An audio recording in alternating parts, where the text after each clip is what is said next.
Nuit de tension au Maroc, tentative de dépassement et arrestation. Tout au long de la matinée du dimanche 15 septembre, des groupes de jeunes se sont approchés de la frontière et n'ont pas hésité à affronter l'énorme blindage de sécurité mis en place. La nuit a été difficile au Maroc.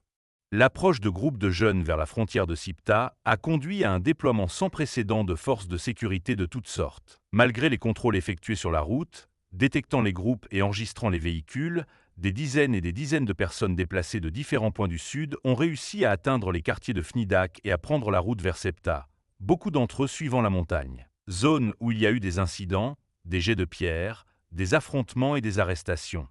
À Ceuta, les forces de sécurité attendaient d'intervenir si les gens entraient en groupe. Le périmètre était étroitement surveillé en raison de soupçons de franchissement d'une clôture et d'un soutien héliporté. Les situations les plus graves, les plus compliquées, ont eu lieu au Maroc, où même les habitants de Fnidac ont affronté ceux qui ont fait irruption dans leur quartier, provoquant des émeutes. Cela a été interprété comme un défi, arriver à Ceuta quoi qu'il arrive. Dans les forums où l'on diffusait les vidéos encourageant le pass, les gens étaient incités à continuer et à se confronter si nécessaire. Le Maroc a un problème très grave dû à la perte d'autorité et au soulèvement des jeunes.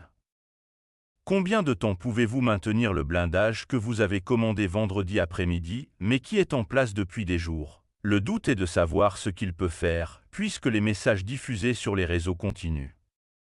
Si le pass 15S échoue, il y en aura d'autres. Les participants à la tentative d'entrée à Ceuta transportaient des pierres et n'ont pas hésité à affronter les dispositifs de sécurité ordonnés à la frontière et dans les montagnes.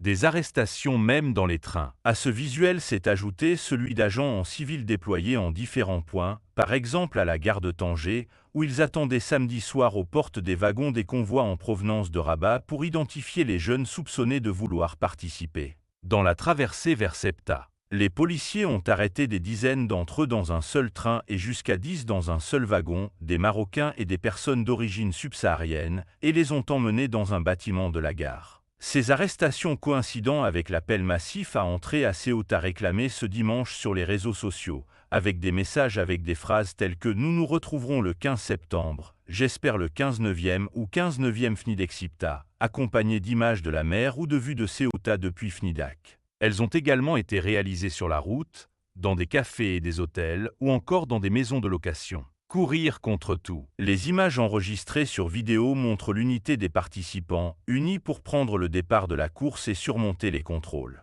Ils allaient tous en bloc après s'être déplacés de points situés au sud. À la frontière, le Maroc disposait de plusieurs bus prêts à charger les détenus et à les évacuer, comme il le faisait pendant la nuit. Il y avait des scènes émouvantes de mères venant chercher des enfants qui avaient quitté la maison sans leur consentement. Le Maroc est confronté à un problème social très grave en raison de la force des réseaux sociaux capables d'attirer des enfants qui devraient commencer l'année scolaire, mais qui finissent par être attirés par les mensonges répandus. Le dispositif organisé a bloqué les entrées prévues, mais a laissé des fissures qui ont permis au groupe d'atteindre le nord. On les voyait sur la route, s'enfonçant dans les montagnes pour éviter d'être arrêtés au poste de contrôle. C'est ainsi qu'ils ont réussi à s'approcher du carrefour.